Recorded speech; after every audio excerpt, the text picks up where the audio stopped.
Let me join you.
Haggai.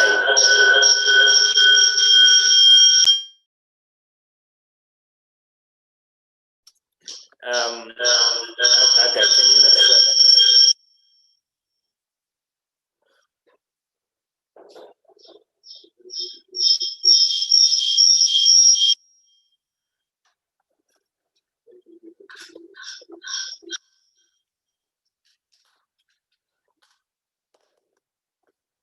I can see it. Haggai, can you please kindly make sure that your light is a bit brighter, because when you appeared, you were barely visible.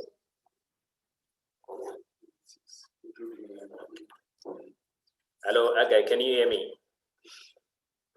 I can hear you, Sibanda. Maybe I'll just have to go outside because I'm in the room and the light is very blared.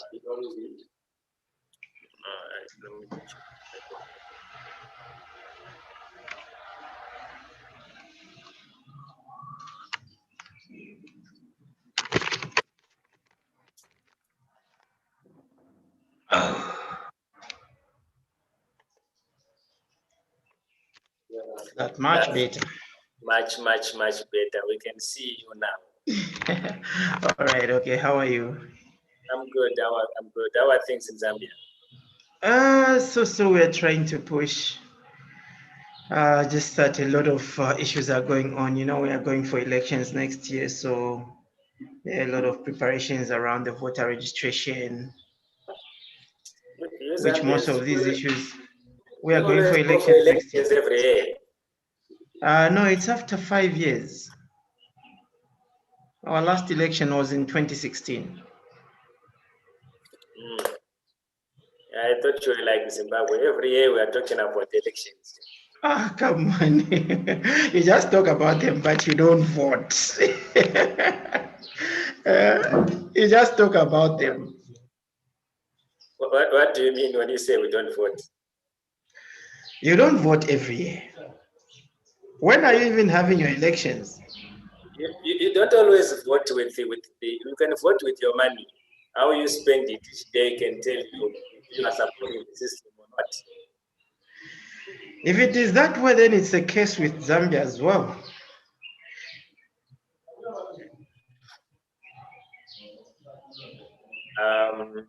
It's 12 o'clock.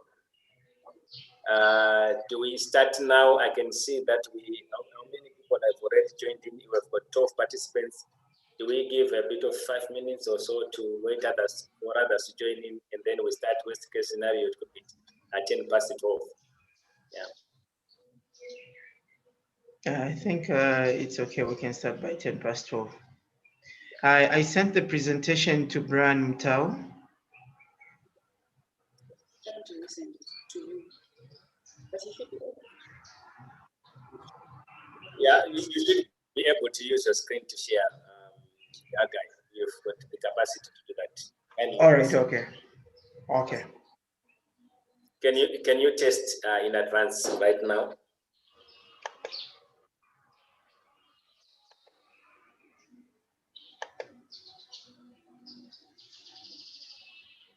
Okay, can you see it from there?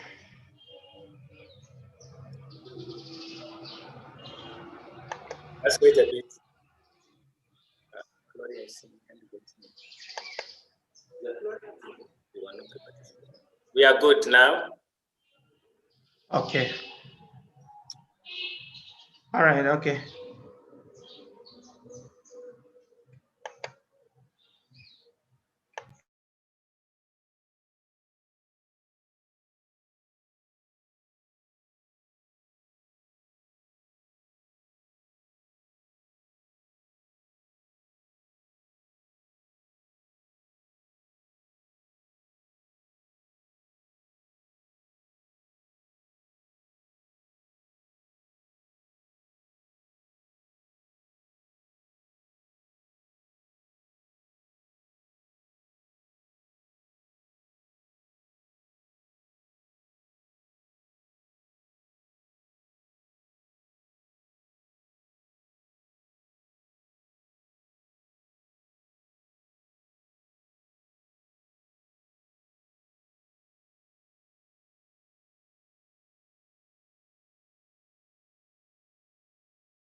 We are just waiting. Okay. Right. We are just waiting. I think we are for 10 minutes, meaning at 10 past. Now we're left with about 6 minutes. We should be able to start at 10 past 12 to give others, the latecomers, chance to join in.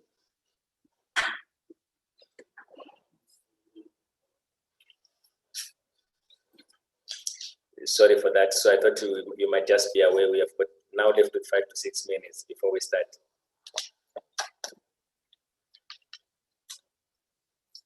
Cons.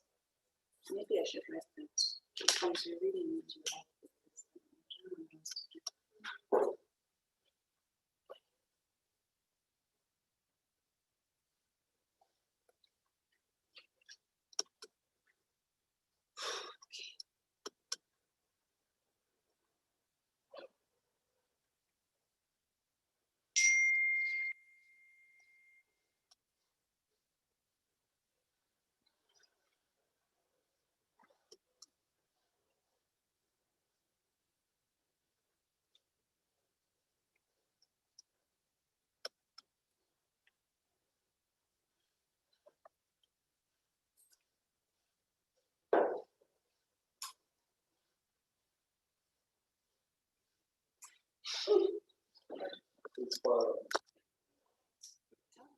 they need to advertise the thing on social media.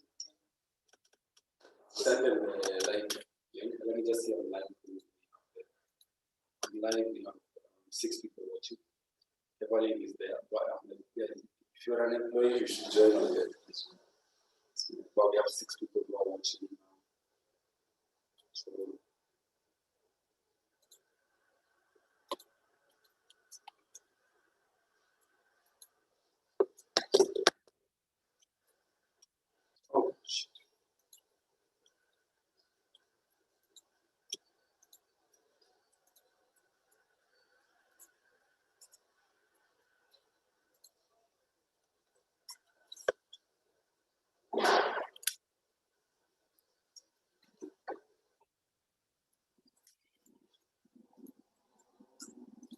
Gloria is here.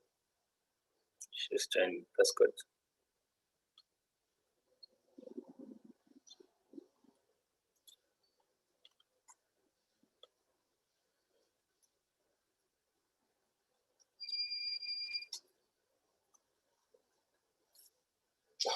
They have energy.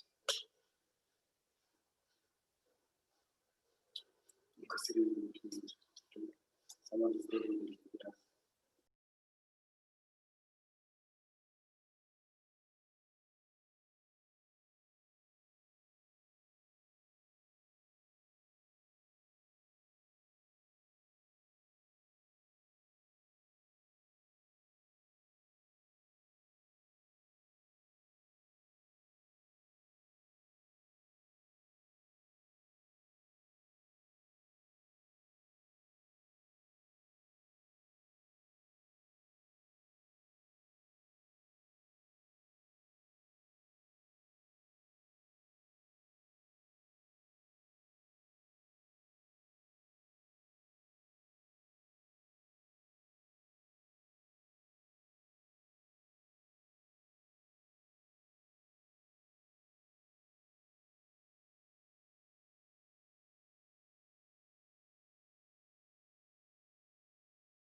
We are about.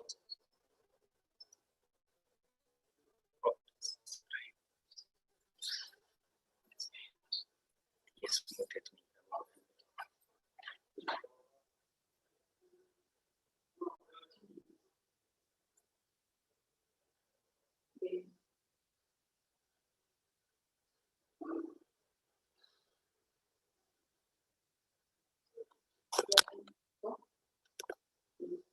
Good. Okay, thank you, everyone. We have said we should wait for 10 minutes, and I believe now it's 10 minutes past 12 the East African time. And I would like to thank you all for taking your time. I know things are a bit busy, and the online conversation can be a bit swamping, but it's important that we are here together to have this very critical conversation on the fourth day for the Pan-African Conference on Illicit Financial Flows. The discussion topic here is about climate change and its impact in terms of the demand and supply of mineral commodities, and the implication it has in terms of domestic resource mobilization. Are we likely to see any policy shifts in terms of taxation and illicit financial flows? So we have got a health panel here that is going to help us to ventilate this issue in line with our discussion on how to leverage the mining sector for domestic resource mobilization to fund Africa's development aspirations. So we have got Kwaku Afari from Ghana, who did a discussion paper. It's still to be finalized, and he would share it. We also have got Haggai, Zambia, Gloria from Malawi, that are also the panelists that are also going to help us to ventilate further this discussion for others to come in. So allow me now to give this opportunity and space to Kwaku Afari from Ghana. Thank you. Hello, good morning to everyone. Hello. Kwaku, Yes, can I be heard? very Yes, clear. now please go ahead. Okay, so good morning to everyone. For us in Ghana, it's around 9. It's around 9 a.m. So it's good morning from us. And also my greetings to everyone who has joined this webinar. And first of all, I'd like to thank Trust Africa for giving us the opportunity to really dialogue on this subject discussion. It's an area which is of major concern to all of us, and I believe that by the time we complete or we would have done with this session, we would have been able to move ahead or forge ahead in looking at issues concerning climate change and its impact on tax and mining and all those issues. In fact, I should have presented the paper so for discussion, I think about 2 or 3 days ago, but unfortunately I've been out of town, out and about all this while, so I really needed to just share what I had done earlier on with the trust team. So forgive me for not really concluding it, but I do have some recommendations here, which I would add on to whatever I sent. And I believe that by the end of the discussion, we would all be at a position that we can all equally understand each other. So yes, my name is Kwaku Afari, and I work for an organization in Ghana known as WACAM. And WACAM is a civil society organization that mainly works with mining communities that are affected by mining, especially those who are the marginalized or the affected people in mining communities. And our reason for working with them is simple, that these are people that are affected mostly by the activities of multinational mining companies who are highly resourced, and through their extractive activities or mining activities, community people are affected one way or the other, whereby people are shortchanged, whereby people's rights are being abused just in order to extract minerals or to make way for these mineral resources. So our aim for over all these years, we've been in advocacy for over 22 years. And what we've been doing is supporting communities, the marginalized farmers who are affected by these mining activities, empowering them and making sure that they demand their rights to responsible mining, in that mining which is free from pollution of water bodies that they depend on, mining which will be free from abuse of human rights, and mining which will protect our environment. So these are issues that we have been hovering on as an organization all this while. When I received the concept to talk about issues on climate change and mining, and looking at the 3 other parameters that was involved, including revenue, taxation, and the IFFs, it's quite loaded. It's quite a loaded discussion, but I told the team that I'll look at it from our angle as WACAM, as we've been working with for all this while. So yes, I may address most of the issues, but if there are some which are left out, maybe in the course of the discussions, I can equally cover them as well. I'll try as much as possible to cover most of it. I would want to share my screen, if that is okay.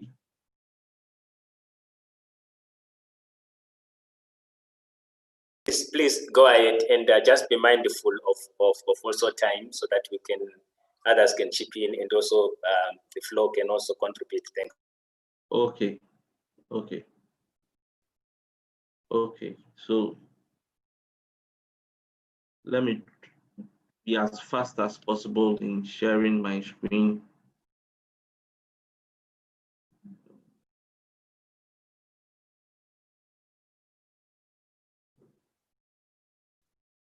Kwaku, I think just please go ahead, so that at least we in an hour, in the 44 minutes time will be done in terms of the conversation.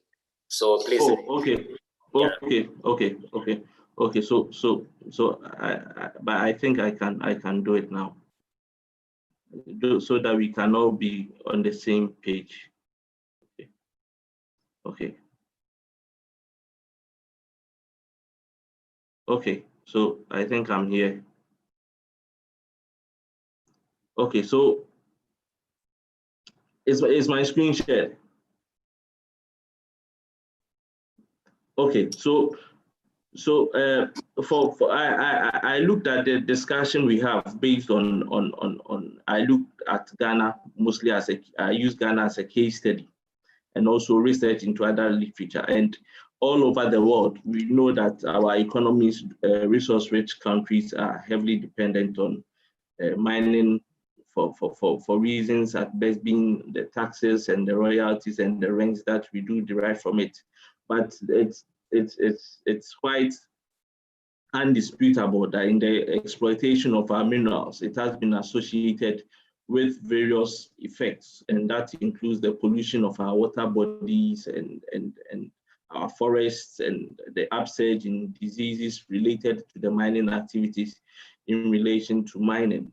So mining in all has its issues have become more of a development controversy, whereby communities are saying that they are not benefiting much from the mining activities, and whereby government is also pushing the agenda of the royalties. And when we take the map of Ghana, which used to be called Gold Coast, and the map that we have here shows the mineral map of Ghana, and I can tell you that over 20 to 30% of our lands are surfaces that are mineral resourced, and that poses a threat to us, because if you have 20 to 30% of your land, which it's all filled with minerals, yes, there are opportunities for you to get the rent, but there are also associated issues, which I talked about the loss of forest cover, the pollution of water bodies, the human rights abuses that have been going on for all this while. And beyond these abuses, the issue of climate change has popped up. And when the issue being that when we look at most mining communities in Ghana, in the Western region, we do have communities like Takwa, Pristia, and for research done by Al Hassan in 2017 showed that the rainfall pattern in the area of Takwa and Pristia, the pattern has been very erratic. Is that they've been mining for over 50 years to almost 100 years now. And these are places that are also filled with deciduous tropical evergreen forest. And these are places which are also very rich in our mineral resources, such as bauxite, gold, and many other resources. So yes, so the issue of the problem arises of if we do have these rainfall patterns changing in these areas, what can be causing it? And so we took the remote sensing map for the Pristia area, which is very resourced in mineral resources such as gold. And in 1986, from the picture that I have, that was a picture taken of the area in 1986. In the year, and the red patches shows areas which are of mainly mining areas. That was in 1986. As of 2020 that we have now, this is the current state B of the area of Pristia, which is so endowed with several mineral resources. And the various red patches now shows the various mining activities that are ongoing with regards to large-scale mining activities, and also small-scale mining activities, as well as issues of farming and other stuff. The white patch shows mining and other stuff. This tells us that the forest cover of the area is greatly diminishing, or it has really diminished.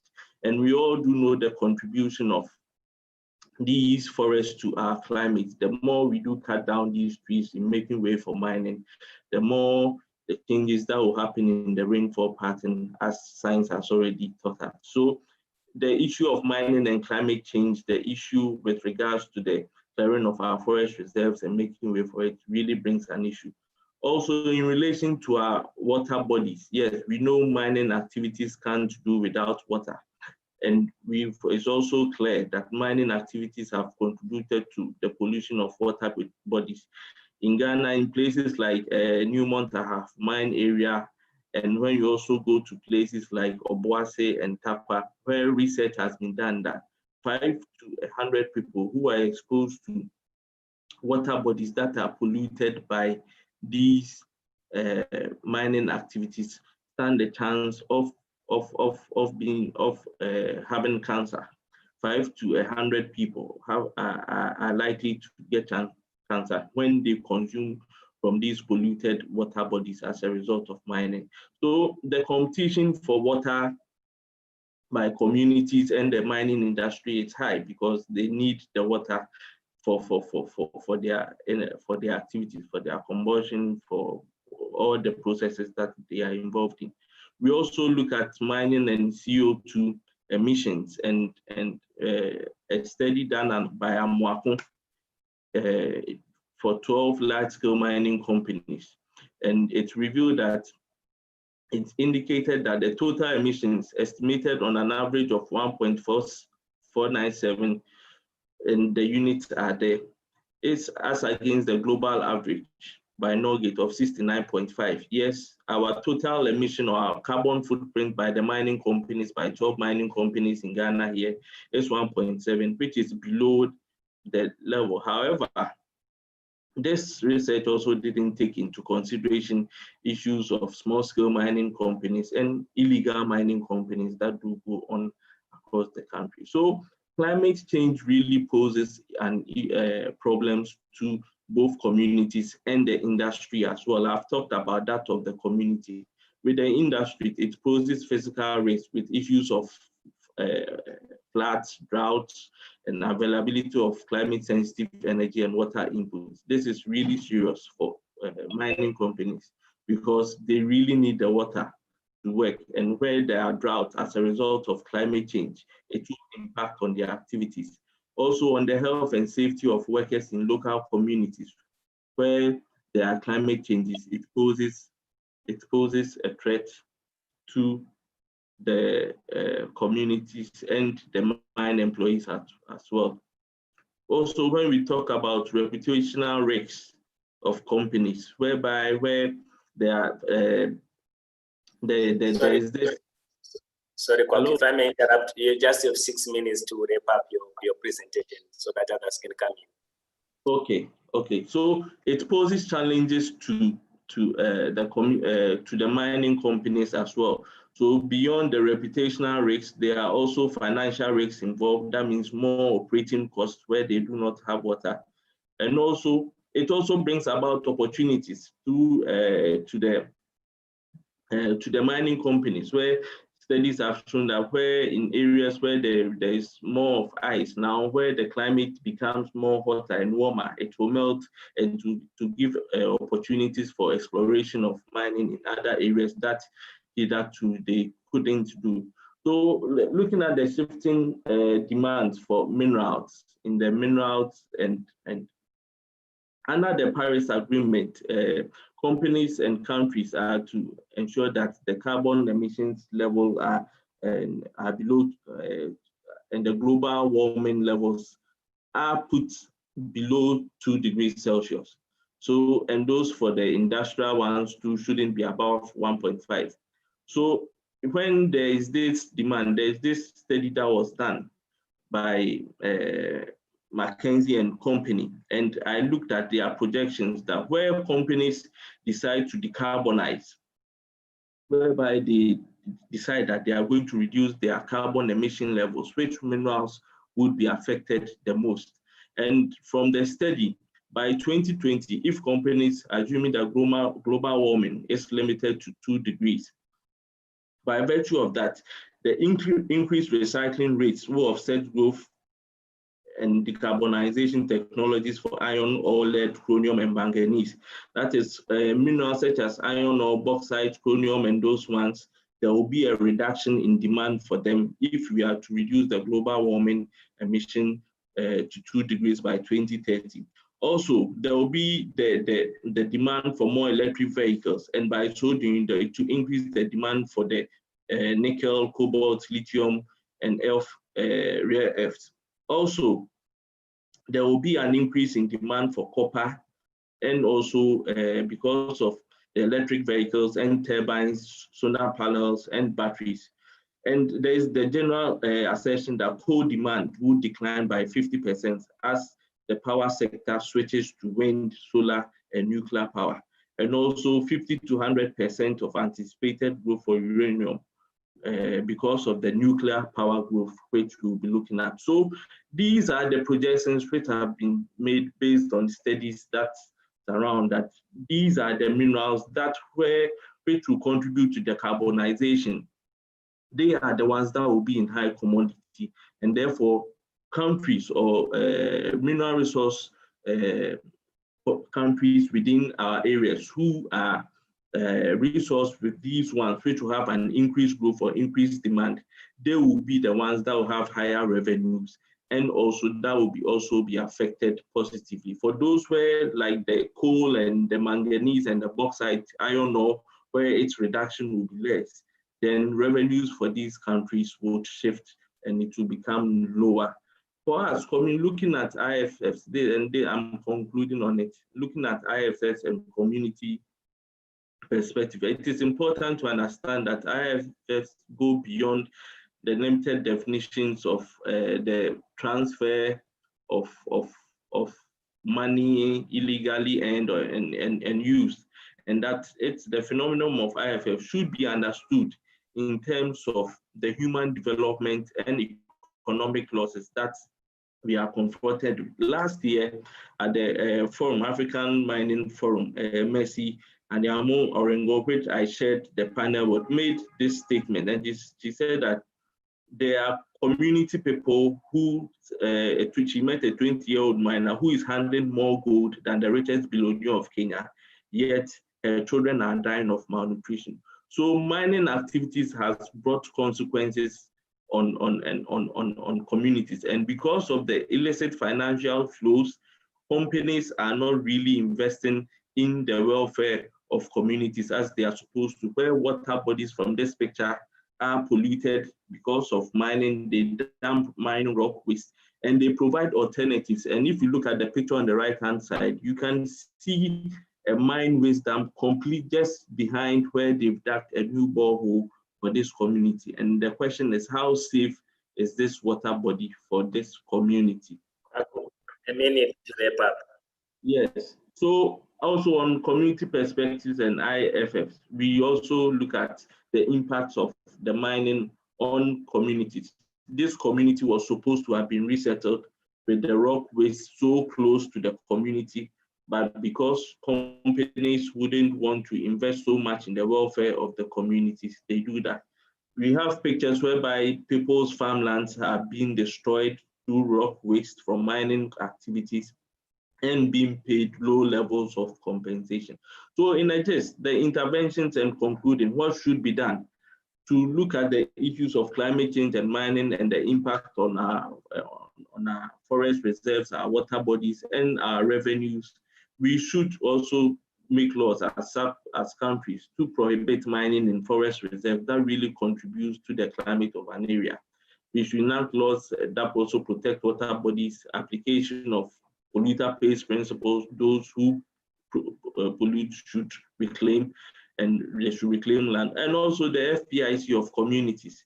Also, environmental impact assessment should not just be limited to just looking at the immediate environmental consequences, but also to look at the climate issues of the area that will be affected by the mines.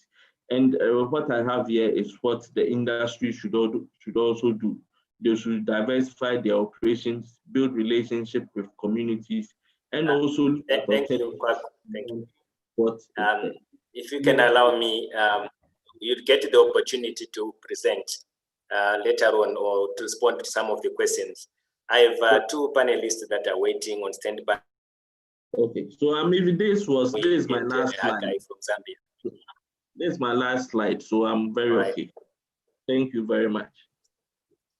Can you in a minute please wrap up? Yeah, so in the gist, all that I'm saying is that there is the need for us to really take particular notice of the impacts of climate change on mining and also on the revenue and industry as well. I've already demonstrated. So there is the need that as we mine, let's look at issues that will affect the climate. There is very little research on climate change and its impact directly on mining. Yes, the industry has it, but really for CSOs and countries, we are not doing that. And through that, we can be shortchanged when we are making decisions concerning mining. So there's the need for us to take a critical look on at our climate change and mining on revenues and the environment. Take a holistic approach to it. Thank you.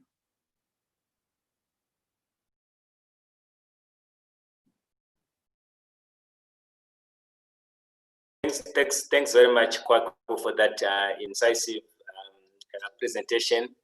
Great points that you have raised, and you have already triggered some of the questions that have begun to stream in. From Leila, it's quite a dilemma for extractive-based states to balance between leveraging the sector for revenue generation and development on one end, and climate change mitigation on the other. The mining sector is one of the major emitters of greenhouse gases, and it produces fossil energy resources that also significantly contribute to global carbon emissions. How can this be mitigated in light of the growing demand of extractives?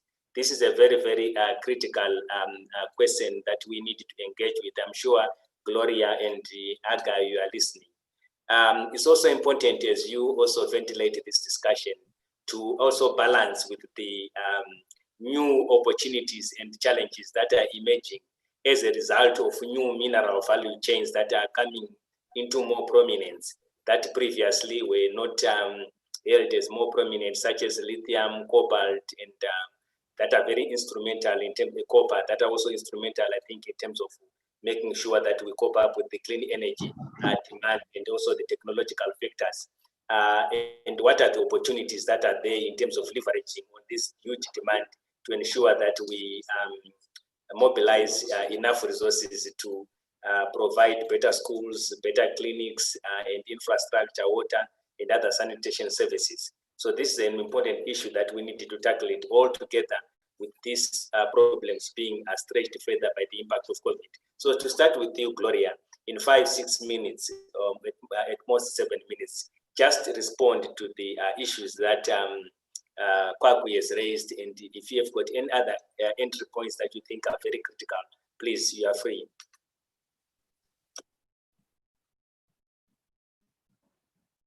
Hi, thank you very much, Mukasiri, and thank you, Kwaku, for that very comprehensive introduction to this very complex discussion. I think a lot of what Kwaku said really leverages on the specific impacts, and as he rightly put it, there's not a lot of research, so it's also very hard to really be informed in terms of what exactly do we need to do. Some of the issues that he highlighted, especially regarding the impacts on communities, I think that there's a huge gap in terms of our governments in the way that they're framing currently the fiscal regimes and frameworks on how these issues can be adequately mitigated, especially from a perspective of climate change. I'll give an example of Kailekera mine here in Malawi. I think one of the issues that we discovered through our research recently has been that a simple issue of climate proofing investments, for example, is one thing that is not adequately considered currently by governments, including the cost of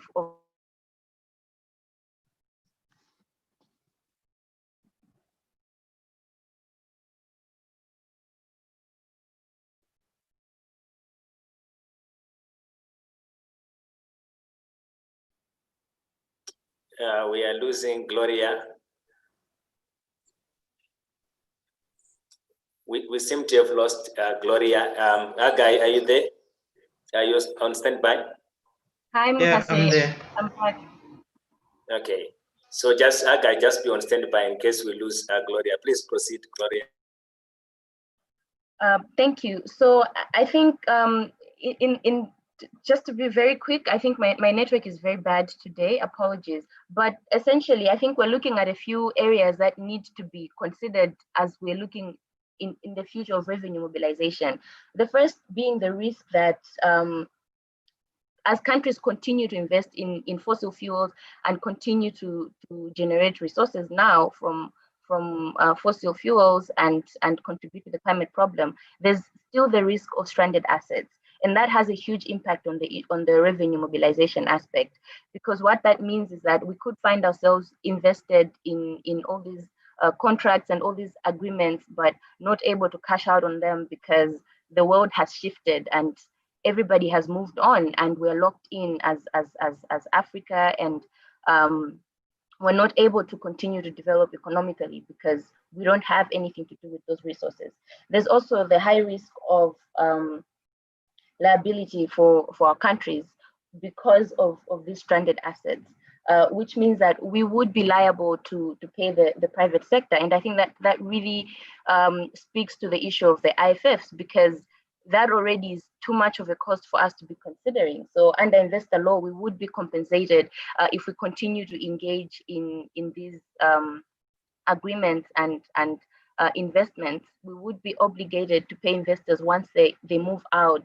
And I think that's something that we're not thinking about very, very, very deeply as a continent, because it will have implications, because the money that we are depending on to use for our development will then have to be used to compensate these companies and these investors. And that's because we have not factored that in right now to consider that what would be the cost of these investments in the future once the transition has completely taken over.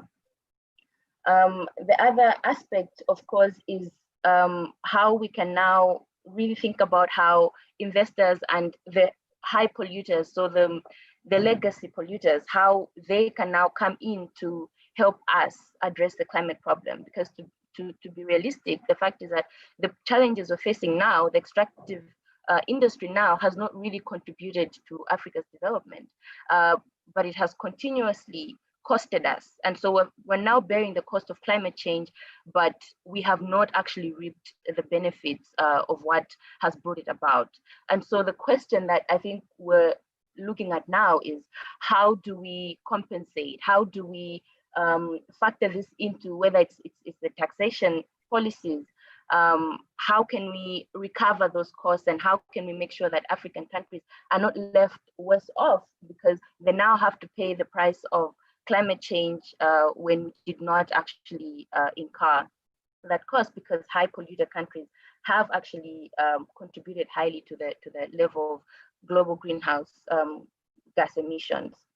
So I think looking forward, there's a huge scope of tax justice on how these things can be factored in, how climate change can be factored into the tax policy framework, but also looking at how we can now move forward in terms of the transparency and accountability in the sector. How does this work now? If we're looking at the energy shift, how does this look? How do we account for the carbon impacts, and how do countries that have contributed highly account for this and report on this and provide solutions in terms of how we can minimize the emissions and meet the current ceiling that we have of 1 degree to 1.5. So I think that's really, in a nutshell, how I would summarize what we think. Hello? Yes, Gloria. Can you wrap up, please? Thanks. So I think that's really how we should be looking forward, because the impacts of climate change and the extractives, the relationship is very clear, and Kwaku really makes it very clear that there is that relationship, it's been determined, but then how do we justify it? How do we determine in our policies how we recover from investors those costs that we're now going to meet as a continent because of the past legacy of emissions. Thank you. Thanks a lot, Gloria. I think the key point there I can pick, I know you shared a number of issues, is that before we even dream about getting the benefits from the extractive sector, how do we make sure that we recoup costs that are burdened on the community because of the on the host community or mining communities because of the activities of mining? That's a very critical one. Then I move to you, Haggai. You have got about 7 minutes at most to try to also respond to the issues that Kwaku earlier on shared, as well as Gloria. What is your take? Okay, thank you very much. Am I clear? Hello? Loud and clear. All right, thank you. I'll take it up first from the negative impacts of the climate change negative impacts of mining in Zambia.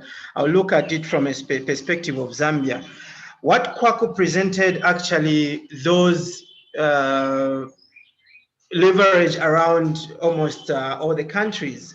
But then, in addition to that, maybe would be the challenges around the environment, like the air pollution with sulfur dioxide. Like in Zambia, we have a situation where Mopani is mining from Mufurila, where they emit this sulfur dioxide, which has a health impact on the people, and also on the vegetation, and also we have an impact on the surface water and groundwater, and also soil pollution with acidic. Then we also look further at the negative impacts on the community, where community downstream suffer from diarrhea and other diseases. We have situations like in Kansanshi, we have tilling dams that are near to the water bodies, just like Kwaku presented. You have tilling dams that are near the water bodies, and the water bodies are affected. So you have water polluted, and when people take that water, there are health implications that they go through.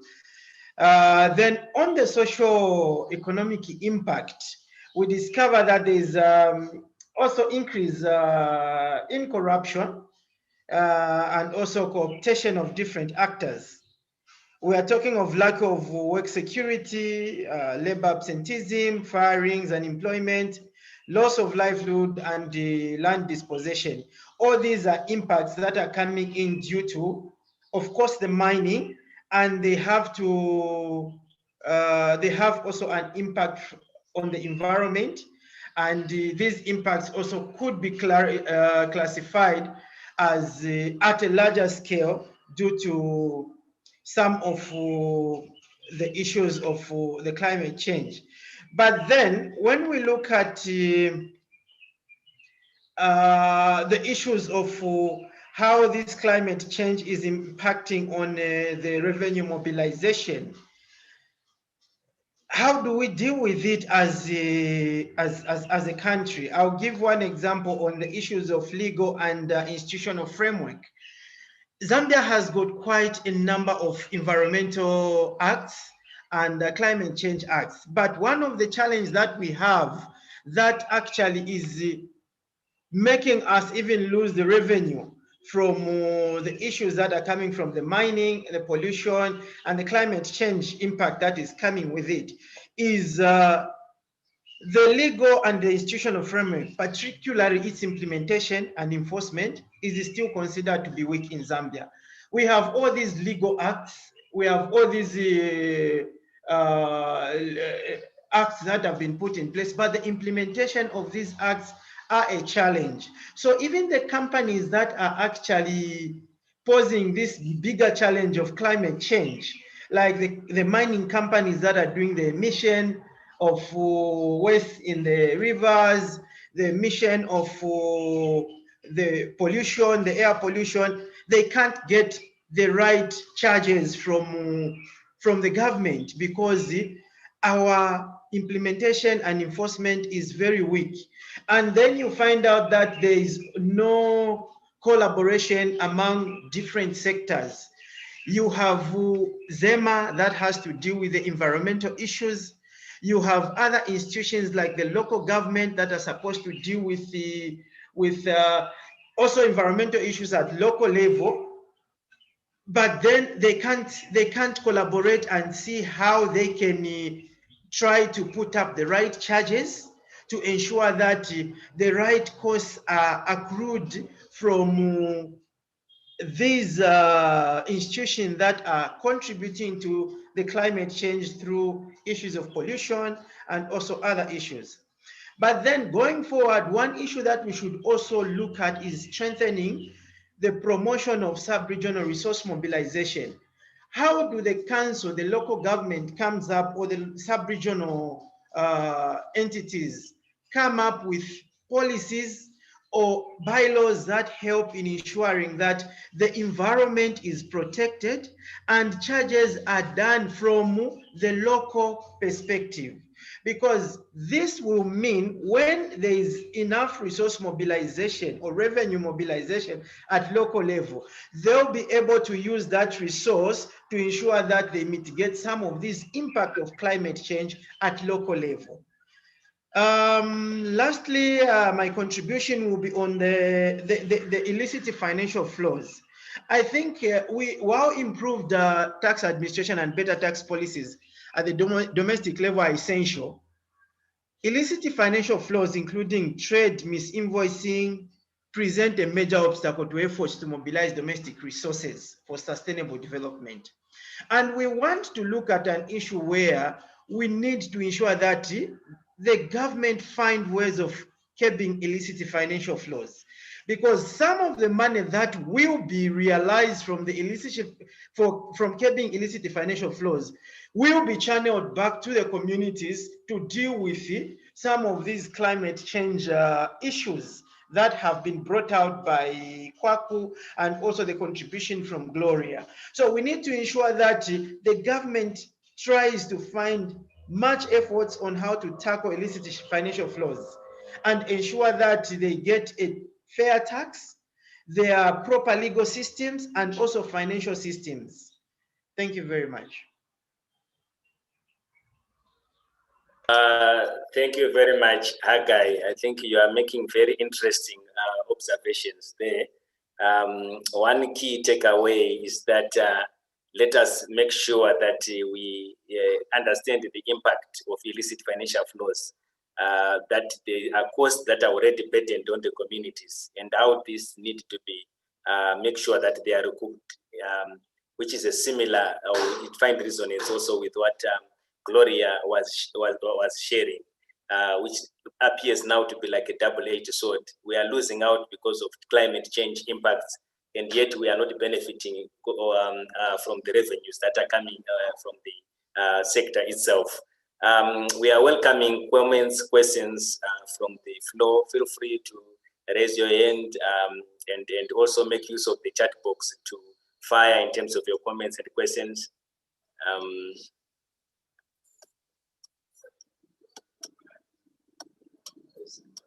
Sorry.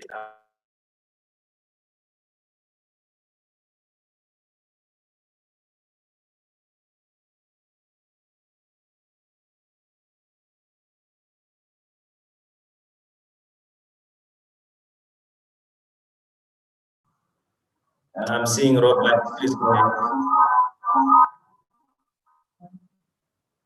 Okay, thank you very much, Mukasiri and the panelists and speakers. I have been intrigued most specifically by submissions by Haggai on the need for, first of all, interagency coordination.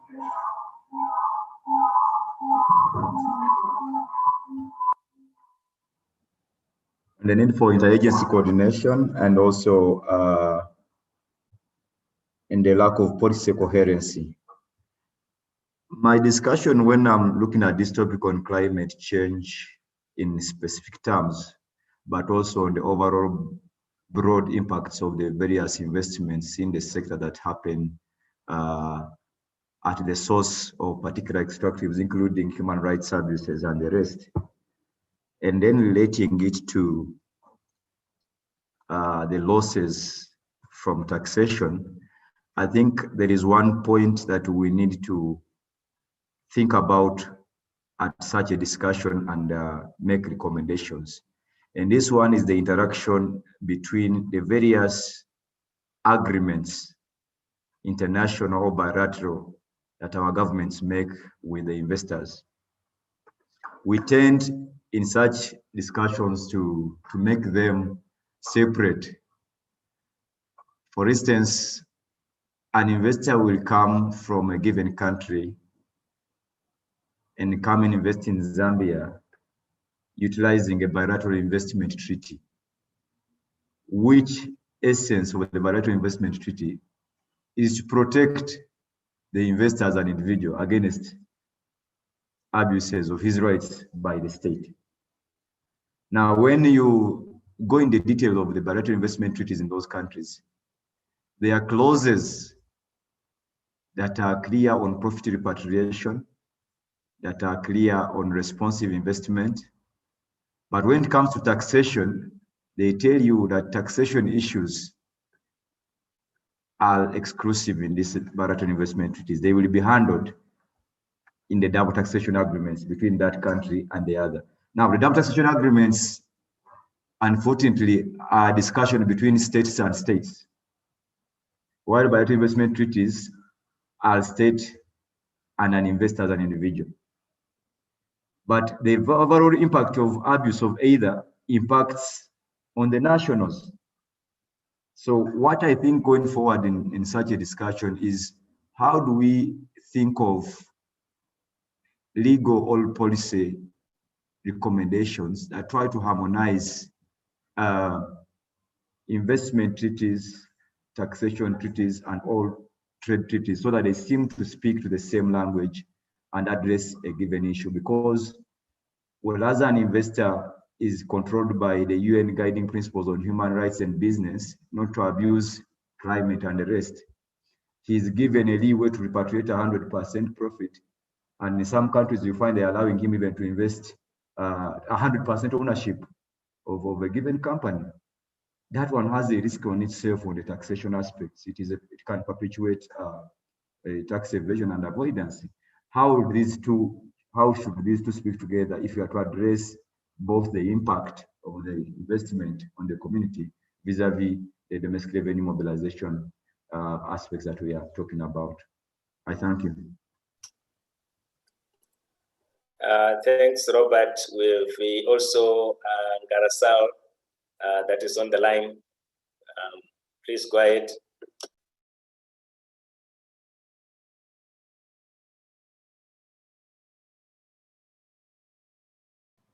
Allô? Allô, bonjour. Allô?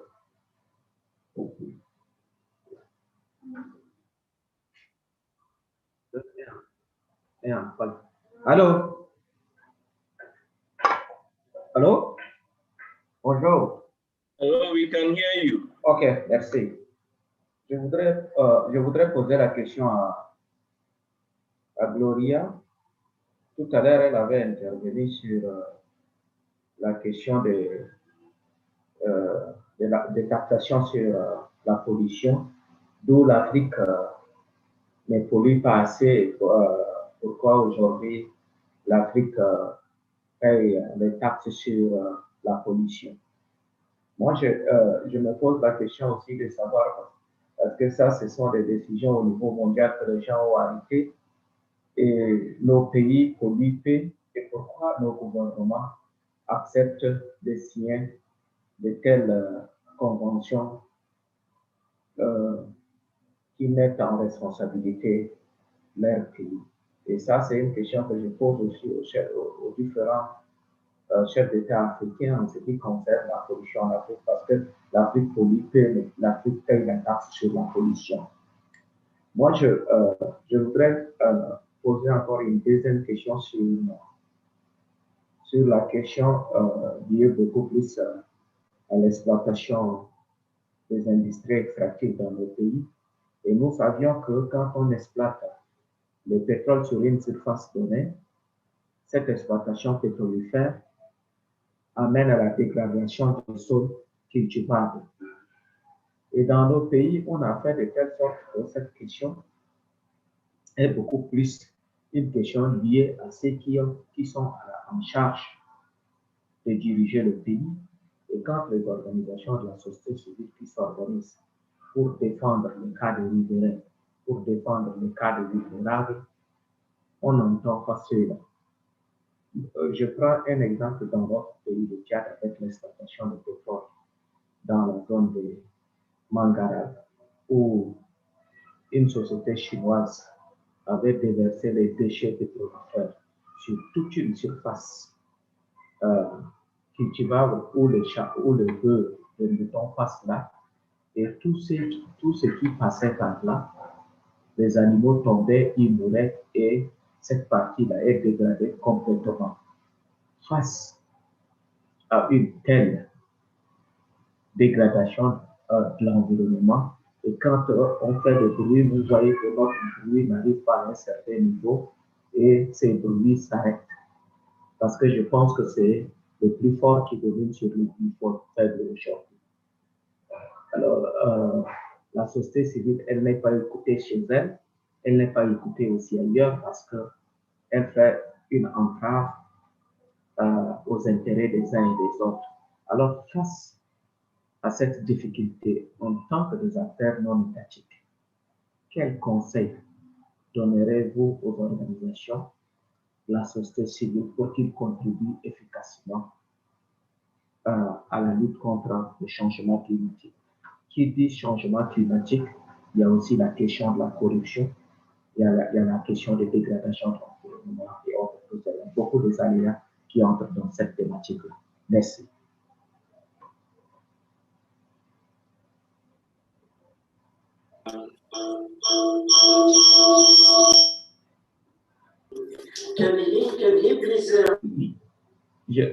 Je disais, qui dit changement climatique, le changement climatique prend en compte. Okay, thanks. Ngarasa, you have been asked to repeat the last part of your question.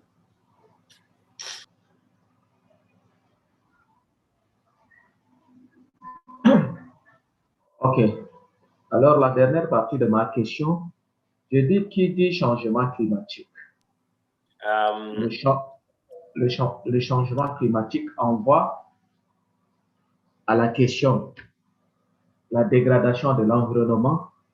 Et là où il y a la dégradation de l'environnement, l'aspect de la corruption est à haute sphère. Et ce sont tous ces effets-là qui ont l'impact sur l'espace cultivable, et en tant que des organisations de la société civile, des organisations non étatiques qui défendent bec et ongle la question du changement climatique ou de la dégradation de l'environnement, aujourd'hui, elle n'est pas écoutée ni par les autorités au niveau local, ni au niveau international, parce que ça, ce sont des enjeux. C'est des enjeux beaucoup plus macroéconomiques, d'où les intérêts des uns et des autres sont remis en cause, et aujourd'hui, on fait office pour bloquer les organisations de la société civile pour pouvoir dénoncer ce qui n'est pas faisable. Alors, je voudrais savoir, en tant qu'organisation de la société civile, quel conseil donnerez-vous aux organisations de la société civile de continuer à mener cette action sur le terrain? Merci.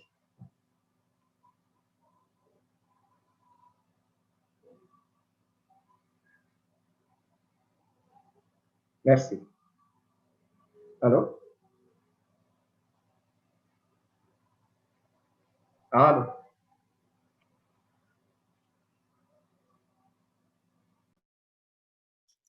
Thank you very much. I'm sure you've heard the questions that are coming in. So as we reflect on them, we just want to give our presenters, starting first with the Kwaku, to be able to respond, but also to broaden the discussion, not only to look at it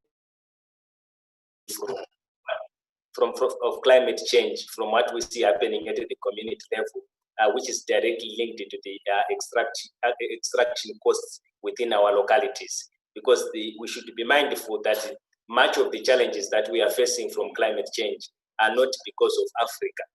They are because of the industrialization of the West, the East, and so forth. So that imbalance should also come in. What do we do with the discovery of oil and gas that is happening now in Africa?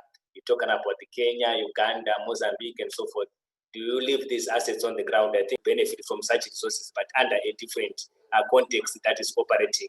So we are now forced in terms of domestic resource mobilization with the conundrum of having an asset which ordinarily should have also helped to steer the growth of our industries. But that asset, because of the time difference we are engaged on, is now getting more scrutiny than before, and at the same time giving pressure in terms of how we are going to benefit on how we are going to get maximum revenue benefit from the clean energy minerals. So this conundrum is something that we also need to grapple with in this discussion.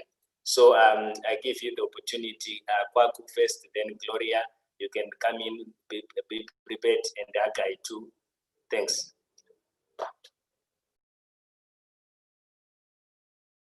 Okay. Am I on? Go ahead, please. Okay. Okay. So just to keep it short, I think in most of our questions we also give our recommendations, and in that I wouldn't want to go over most of the issues that we've already talked about. But taking it from the last one, how really do we address the issue of climate change and the environment and the taxation and the revenue aspect?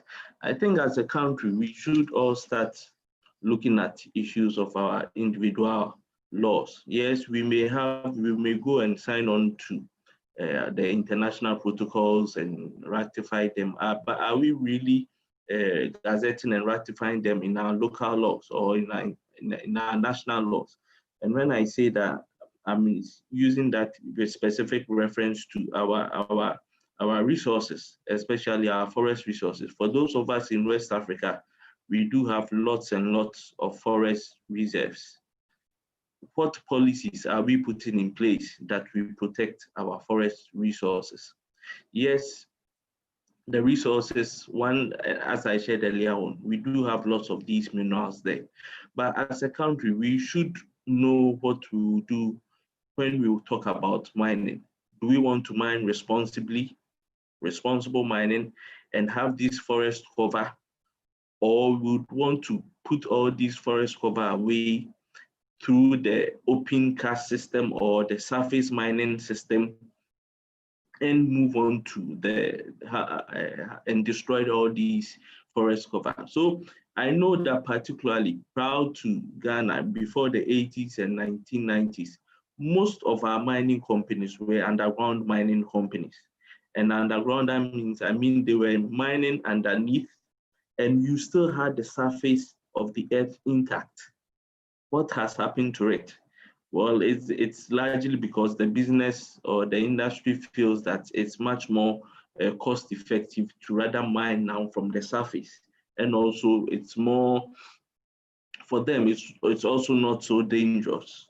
So it's better to mine from the surface than do the underground mine. So as countries, we should start looking at the various laws and how we would want to approach mining in our countries.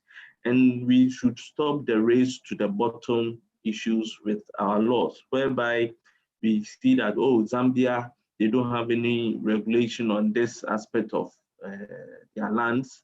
When we come to Ghana, well, the issues of mining in forest reserve or in water bodies, well, when you just get the license, you can mine anywhere in the forest reserve. We should start looking at our national laws first. And I believe that civil societies, we should start looking at these issues, because you can't, let's be frank, it is very, very difficult take the minerals without destroying the earth, unless we decide to go the underground type. And I don't know whether that's the most efficient for. So I believe as countries, as CSOs, let's start advocating for much more effective laws that will protect our environment. I'm not a proponent more for taxing more on companies, because by that time the destruction would have been done already. Let's put the laws in place and protect our environment. Let's protect our community people and see how best we can economically get our monies without much distraction to the earth surface and to the very existence why we are here on earth, which is mainly due to the environment. So this is what I would want to share now. The others, yes, we've talked about it, so I wouldn't want to repeat it as the other panelists have said. Let's start looking at our national laws, and let's stop doing the race to the bottom system of comparing laws and reducing our regulatory regimes just to attract mining companies into our system.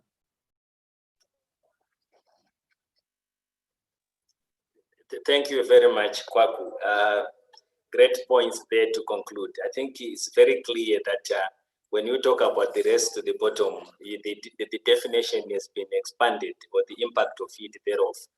It's not only about tax incentives, but having watertight environmental regulations, laws, and also enforcing them, because companies can unfairly declare profit by undermining the costs of extraction, the environmental, social, cultural costs that are burdened, especially on host communities and future generations. So the loss that we have, as much as we, the likes of UNCTAD, the PAC report estimates 50 billion and say the problem is going now to about 89 billion. But if we are to factor in and tie this conversation with what also was presented yesterday by Professor Bond and others, to what extent are we also factoring in the ecological debt and how unfairly the cost, the financial accounting processes are manipulated not to fairly account for such environmental, economic, social, cultural costs. But this also is an important point that you also raised, Gloria, in your presentation. And also might be mindful of other questions earlier on that have also propped up. Please, can you kindly respond? And also to participants, feel free to make use of our question and answer session to bring forward your questions and comments. And also those that would want, please raise your hand. We still have got 20 minutes to robustly engage on this issue. Thank you. Gloria, please go ahead. I thought we were wrapping up. Thank you, Mukasiri. There was a question on why we're paying taxes as African countries when we're not the heavy polluters. And I think it actually resonates with a lot of the sentiments, and I think it's been globally agreed that developing countries should be allowed to continue emitting because we need it for development. So this is something that in global discussions, I think it's come out very strongly. It's obviously the principle of common but differentiated responsibilities. So the reason that we pay though is because as developing countries, we are actually increasing our levels of emission. So for example, for Malawi's emissions, I think over the last 10 years, our level of emissions have increased by about 40%, which is a huge increase. And it's because we're industrializing and there's a lot of activities happening that are increasing the levels of emissions. So I don't think that it would be reasonable for us not to be able to develop domestic taxes that help us to mitigate, because the reality is that even though we're not the heavy polluters, but climate change impacts will affect us, and they're affecting us the most. If you look at Cyclone Haggai, the cost alone of recovering from Cyclone Haggai was so high on our economies, it set us back years. So as we continue to develop, we do need to be able to have our own resources that help us to mitigate and adapt. countries like Malawi have developed the carbon tax, for example. Now the challenge comes in to say, what are those resources being used for? And that's where the question of accountability and transparency comes in, to now define that we want to be able to have access to that data, to know what that the resource base is being used for. When our carbon tax was introduced, it was supposed to go into the climate fund, where it could facilitate mitigation and adaptation across the country, which means that it would have enabled us to come up with integrated interventions where you have mining companies, you have different sectors coming together and developing adaptation and mitigation plans. But it was used for political purpose. It was actually politically motivated. And so most of it has been lost through corruption and other uses. I think at this point it's about 800 million Malawi kwacha, billion Malawi kwacha, which is a lot of money for our country. But if it would have all been able to go into the climate fund, it could have done so much for mitigation technologies and helping communities adapt. So I think that's something that when we said we have to look at how reporting would look like now, that's what we should be thinking about as countries, as CSOs, to then say, how do we use data on taxes to inform how our countries are responding to climate change, the climate change problem, because it is cross-cutting and it's not just in the mining sector, it's also in the health sector, agriculture sector, water sector, energy sector, as Kwaku already shared.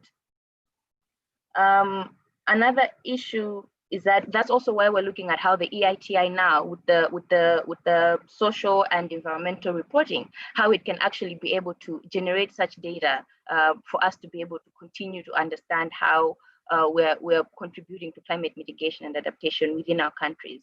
So it's indeed important to push for such platforms that allow us to access such data, but also allow us to have such conversations. In terms, I didn't hear the last question. I didn't hear the last part, Mukasiri, but I think what I may have understood was that how do we as countries, as African countries, move forward and adapt? I'm not sure. You'd have to clarify to me on that. I missed it too, but you can also respond to in the manner that you have just shared. Okay, so I think just to build on what Kwaku had said in terms of the policies, we need to start thinking about how we can develop policies that do integrate the different aspects. I think it's decided that African countries will continue to produce fossils for some time, but we cannot be blind to the reality that we are also the hardest hit by climate change. So as we're continuing into the current framework, we should also be thinking about what the future, the transition looks like. So in terms of the minerals needed for the transition. So one thing Mukasiri really said that really stood out for me was the issue of IFFs, where you're looking at how the wealth being generated should be invested back into Africa's development. The past years we have extracted oil and gas, and it's all been taken out of the continent to enable development, industrialization in the global West. So now, as we talk about extraction of minerals for the transition, we're also taking them all out, and they're going into the West, and they're developing technologies for mitigation, and they will be able to mitigate. They will be able to withstand climate change impacts, but we will be left again with no resources and no technologies. And so that's why our current framework should look at how, as we're extracting for the future, as we're looking into mining for the future, how is it also going to be able to stay in the continent and contribute to mitigation and adaptation? Because one thing that's for sure is that we will be left behind, and we need to find a way to make sure that we're able to catch up. We're already far behind, and we can't still be saying that fossil fuels, we're going to continue to extract oil and gas, and we're going to continue to use coal to drive our economies. Yes, we may do that in the short term, but in the long run, we already need to have plans in place. We need to have policies in place that enable us to do that. Thank you. Powerful, profound. Thanks very much, Gloria. I think raising some very, very critical issues here that in the past, our oil and the gas have been extracted and used to support industrialization. Now we are faced with the same conundrum when it comes to clean energy minerals. They are going again to be taken from us and then be used to compensate in terms of the climate change risks and leave Africa exposed.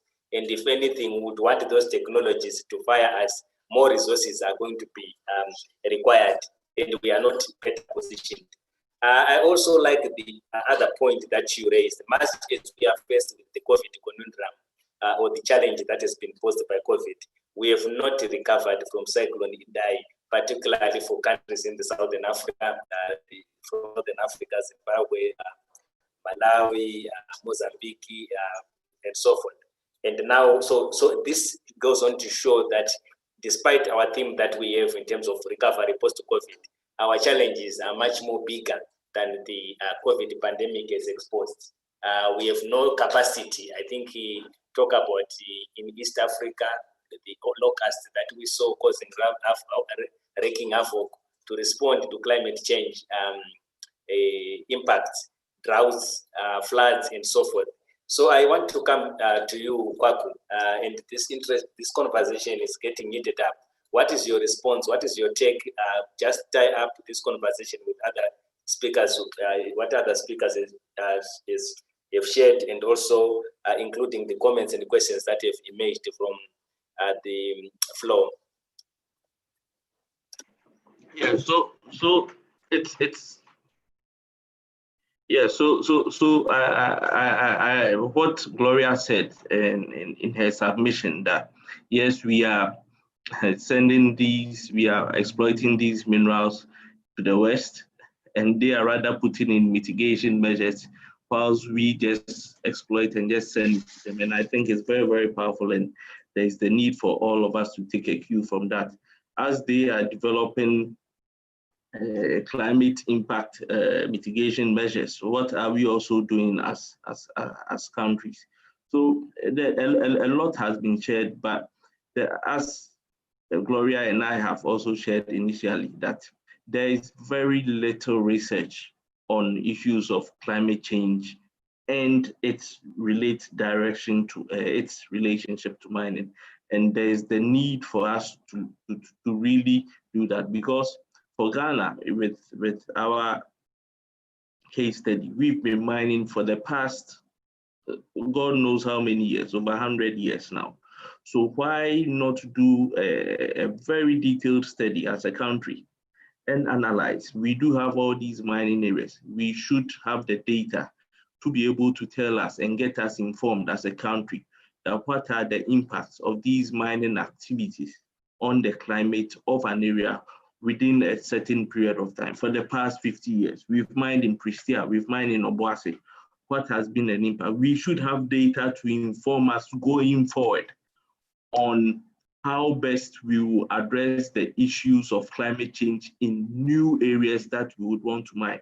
And as I was saying, the issues of environmental impact assessment that is conducted prior to mining activities, it should be done consistently, because when we are mostly when you take into considerations environmental impact assessments of companies, hardly do you find issues of climate change, its impact on communities and the environment really popping up. As a country, let's start putting into our regulatory frameworks what will be the impacts of these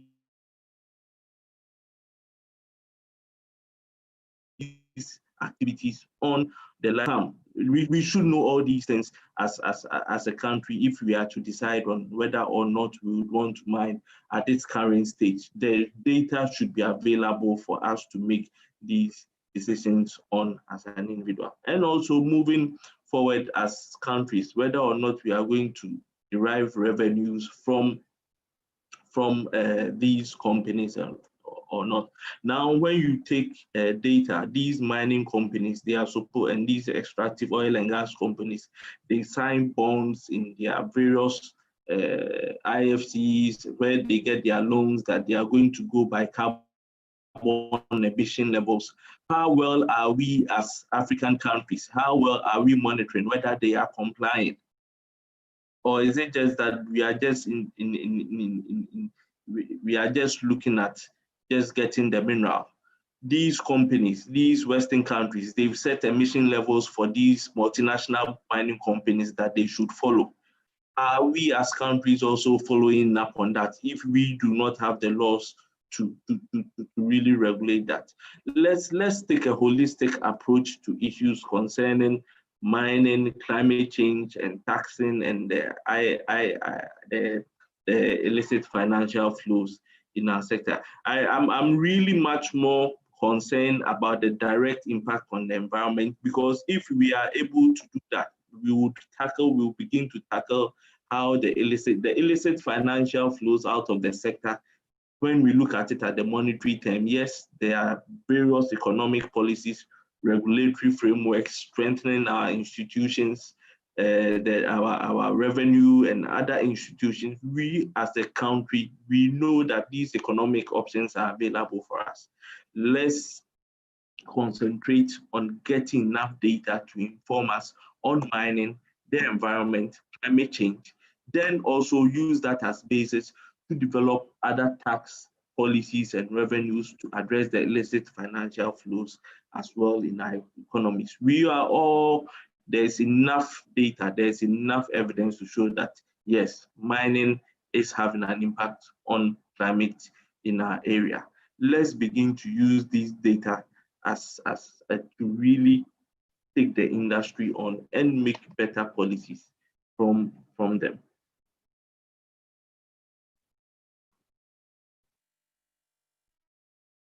Thanks very much, Kwaku. We are now about to wrap up the conversation. We're left with 7 minutes. Any comments, questions from the floor? Kwesi, Mukasiri. Yes. I just want to put up a contribution on the impact assessment that Kwaku has just raised. Most of the time, I think we only concentrate on the impact assessment that is done before the mines are open. But we forget that as the mines start operating, there is continuous impact, actually more impact that is done to the environment, which most of us, even the civil society organization, actually don't pay an ear to continue monitoring the impact that the mining have on the environment as they go on in their mining, in their doing of the mine work. We have situations where you have smelters built within the communities, and these smelters are emitting what? How are we following up on the impact that these are having on the local people? Because all those are contributing to climate change. So building up on what Kwaku has said, we need to also come up with factual research that are continuous and show us what really the actual impact is, so that even as we come in with the advocacy part as civil society organizations, we are coming up with the informed advocacy work that are factual. Thank you. Thanks very much, Haggai. I want to quickly share the experience from Zimbabwe. When the environmental impact assessments are being done, all other issues are factored in, but the challenge comes to the budget, the costs that are anticipated when it comes to the environmental obligations. There is no independent verification and audit. There is also no independent verification and audit of the costs. There is also no due diligence to check if the company has got capacity in terms of finance or to be able to meet the environmental costs. And as this, as implementation happens, the same applies. No one is clear whether the cost of rehabilitation and mine closure funds that have been set aside in the provision, how adequate it is, how it is going to be managed. So there are a lot of transparency and accountability challenges that arise as a result.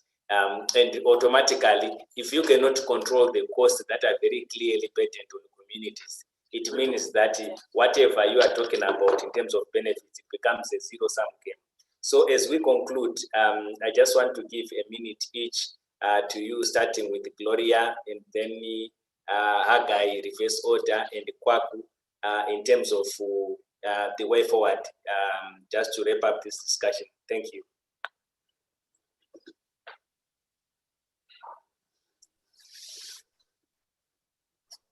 Thank you, Mukasiri. It's been such a great discussion. I think with this topic alone, I think there's always a lot of learning going on, and I think that also applies for a lot of the participants today, where we're now saying that we still have a lot of questions in terms of how we can actually move forward in terms of integrating climate change into our, whether it's advocacy work and issues of tax justice. But like I said, I think we have so many opportunities, especially now, as the push is very strong from everywhere in the globe, for us to make those changes in our policy and regulatory frameworks and have an influence in terms of how the extractive sector will look like in the next few years for us. I know that a lot here maybe still agree that as developing countries, we should still be allowed to continue to extract fossils and benefit from them. But I think that we are in a position now where we need to start influencing our government to make longer term plans, to start thinking of integration of climate change into our development plans, and how the extractive sector in our specific countries and on the continent is going to mitigate the impacts of climate change for us.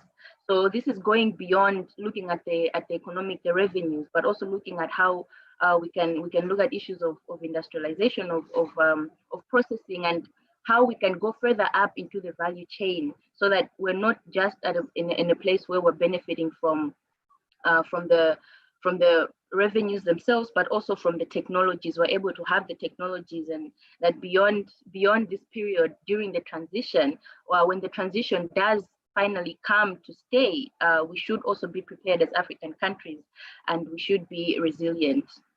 Thank you very much.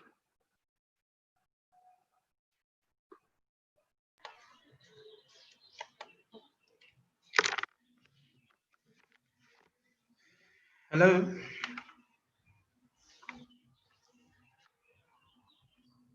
Hello, Mukasiri. Yes, please go ahead in a minute. All right, okay. For me, in my conclusion, I think I have one issue that I really want for most of us to question government. Most of these governments have set up what is called the Environmental Management Fund, that we actually don't know where these funds go, which are supposed to be funds to mitigate the climate change issues. So we really need to start questioning our governments. This fund that they created, is it now being used for other political issues, or it should be channeled back to ensure that they start mitigating some of these issues in the community in terms of climate change? Then the other issue is, I think we also need an empowerment around the sub-regional entities like the local councils. They really need to be empowered, especially through acts on taking charge of some of these companies that are posing a great challenge on the environment in those areas, and charge them to ensure that whatever they realize from there is actually utilized in terms of mitigating some of these climate change issues that are being raised. Thank you. Thank you very much, Haggai. Kwaku, can you give us your final word? Yes, so for my final word, I would now want to put on my community advocacy cap. And I think as Africans, we should begin to see ourselves equally as investors, and not just seeing the West as investors. we do call these multinational mining companies as, yes, they are investors, they are coming to mine and we get revenue. But at the end of the day, the data in our countries are beginning to show that when you do a cost-benefit analysis of the mining sector to the environment and to other sectors of the economy, there are so many issues for us to address. So as a country, we should begin to start making informed decisions on the cost-benefit analysis data of mining to us. And let's start giving the free, prior, and informed consent to the people who will be affected by mining activities. So that if I'm going to mine within this area for like 50 years, definitely the climate within that area is going to affect the farmers. The climate is going to change as a result of the deforestation and the pollution of water bodies. Therefore, the people there must be given the opportunity to decide whether or not they would want to accept mining as an activity or not. And this has been well accepted in United Nations Indigenous Peoples' Rights. And we've also signed on to other regional protocols in West Africa in the country and ratified them. Let's start giving the power to our communities to make these decisions to accept mining or not, based on cost-benefit analysis of mining, so that they can also protect their investments as farmers, their investments as fishermen, their investments as people who depend on the environment and have through that use that to support their children and their homes. And we shouldn't destroy them by virtue of just inviting multinational mining companies in who come to destroy the climate of the area and also the livelihood of the people. Let's take informed decisions on that. Thank you very much, Kwaku, Gloria, Haggai. This has been quite a fantastic panel, and the discussion is quite been rigorous. Allow me to also thank those that have contributed and also listened to this important conversation. For now on, let me hand on to Chennai just to give us some few housekeeping issues so that we can be clear in terms of the program for the day after this one. Good afternoon, everybody, and thank you again so much for joining us in our second plenary session. We're now going to be having a 30-minute break to allow you to get some lunch or take a bit of a bathroom break.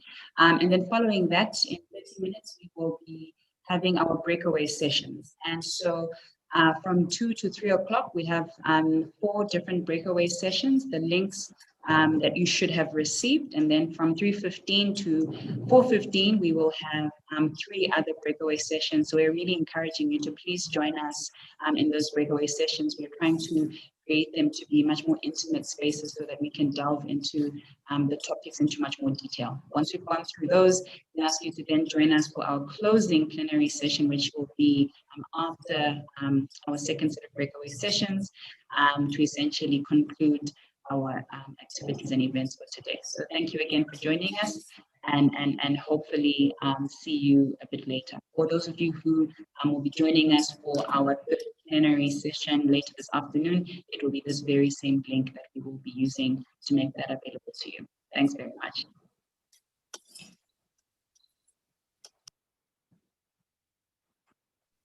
I can end, right?